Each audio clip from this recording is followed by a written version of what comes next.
Yeah, I have a book. This is it. Hella Mexican. It was hella fun to work on, and I'm hella grateful that it exists in the world. And shout out to Nomadic Press and all the people that made that happen. Yeah, I'm just gonna start with a poem from the book. I was gonna put my phone out to make sure, like to be able to look at the time. Cool. These flowers are beautiful, and I'm sorry if I'm smushing any of them. I feel like I'm doing a sin. I'm committing a sin. Hold on. There we go. This first piece, it's the first piece of my chapbook. It's self-portrait as list. Self-portrait as recipe. Self-portrait as corrido. Self-portrait as sex addict. Self-portrait as queer. Self-portrait as dry-hopped beer. Self-portrait as anxiety and fear. Self-portrait as huevos rancheros. Self-portrait as boy in his abuela's wedding dress. Self-portrait as, are you sure he's not gay? Self-portrait as disobedient poodle mutt. Self-portrait as el fajo coming to whoop my ass. Self-portrait as pair of shoes stolen through broken glass. Self-portrait as non-stick frying pan. Self-portrait as Kevin, the mischievous kid from Home Alone. Self-portrait as childhood fight for the red Ninja Turtle. Self-portrait as 3 freshly picked squash blossoms, now wilting. Self-portrait as cognitive behavioral therapy. Self-portrait as faded 2003 Corolla with roll-up windows. Self-portrait as SpongeBob edition Kraft mac and cheese. Self-portrait as Macuilcotzcacuatli, the god of gluttony. Self-portrait as identity crisis. Self-portrait as waiting to be held. Self-portrait as temporary spines. Self-portrait as nopal that grew from concrete, its fruit on the way. E. Thank you. All right. Ooh. I have 2 very different pieces to pick from because I think it'll be more than 10 minutes. So I'm trying to stay at a time. And,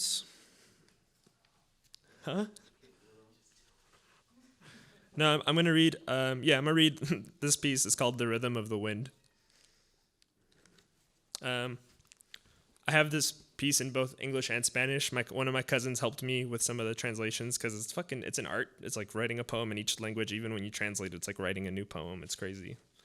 And I just read this to my abuela the other day in Spanish, which was cool.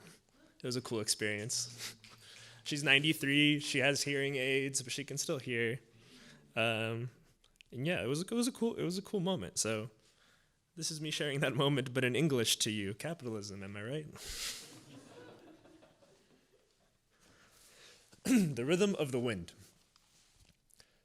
Song sparrows forced to course correct, real time to get from A to B.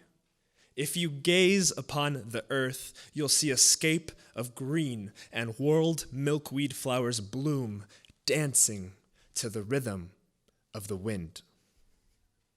A striped licorice black and golden yellow bee lands on milkweed petals, hopping from one beautiful blossom to another in an improvised choreography. It takes a moment to dip every new partner lightly. They will spring back tall when the bee is gone. A strong gust announces itself, brushing the trees. This wind has traveled by ocean. You can tell the way it uses forest to mimic the sound of receding waves on shimmied sand. The trees will pay no attention to the syncopation of birds chirping. Instead, they will slow dance the day away to the rhythm of the wind.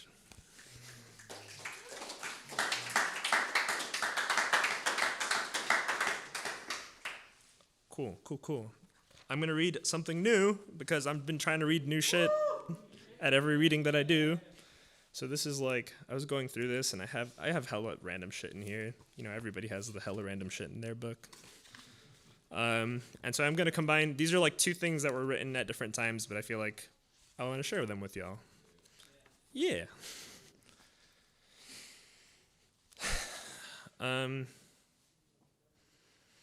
Yeah. In the 1960s, the idea that low-income people are responsible for their poverty became known as the culture of poverty argument. What this argument doesn't take into account, however, is that wealthy people are almost never responsible for their wealth. It was inherited. The idea that we live in a state where the government promises freedom and liberty for all is in complete contradiction with the relentless near-death circumstances the working class experience on a daily in this capitalistic machine. No black or brown business will ever change that. No nonprofit ever will change that. There's a really small chance that the government might, but it's made infinitesimally small when put in context of white patriarchy and the roadmap it has built for everyone else to believe.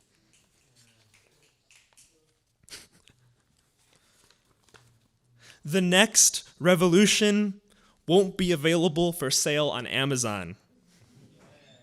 The next revolution won't involve organizations with a delicately written mission statement. The next revolution won't be streamed, televised, or behind a paywall. The next revolution won't please everybody, but it will free us all.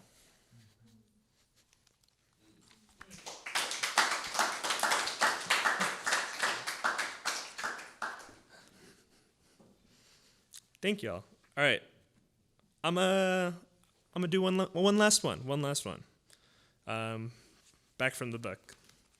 Thank y'all for allowing me to share some new stuff. I was just having this conversation with some other poet about how like speaking, reciting, reading your poetry is like another form of processing it. I feel like that's something, honestly, I feel like that's something that I learned from Tango, and I feel like a lot of people have learned that from people like Tango.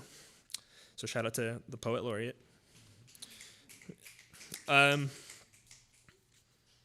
Yeah, I'm gonna share one last little piece. This is from my chapbook. So in my piece, there's a writer, there's a Chicano from Chicago. His name's Jose Olivares. He has a dope book, and he has this concept of Mexican heaven in his book. So I wrote like my own Mexican heaven, and then I wrote my own Mexican hell. So if you want to read Mexican heaven, it's in the book. And what you're gonna get right now is Mexican hell.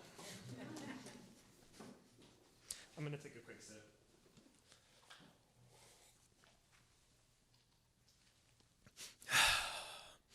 In Mexican hell, tacos are $6 each, not including tax or tip.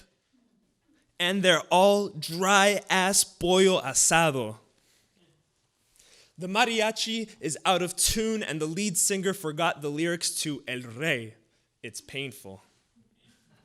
Your suegra is always by your side, scratchily whispering in your ear, "You'll never be good enough." In Mexican hell, you can still have pan dulce, but it's fabuloso flavored conchas that are made by a woman who gentrified the old panaderia back to heaven. Mexican hell has always just run out of tequila, and the avocados are eternally unripe, hard as rocks. The frijoles are too watery, the tortillas are too dry, and still you eat and you fake a smile to your tia, who then makes you wash all the dishes, desgraciado. In Mexican hell, your neighbors are always asking you to make them whore chata and to learn how to speak English. The only upside to Mexican hell is that the salsas are so damn picosas they make you numb. It helps pass the time, so no one tells the devil. A white man atop a skyscraping pile of cartel money, dressed in gold-trimmed suit and his Sunday's best toupee. Turns out Mexican hell is actually America. We've been living here all along.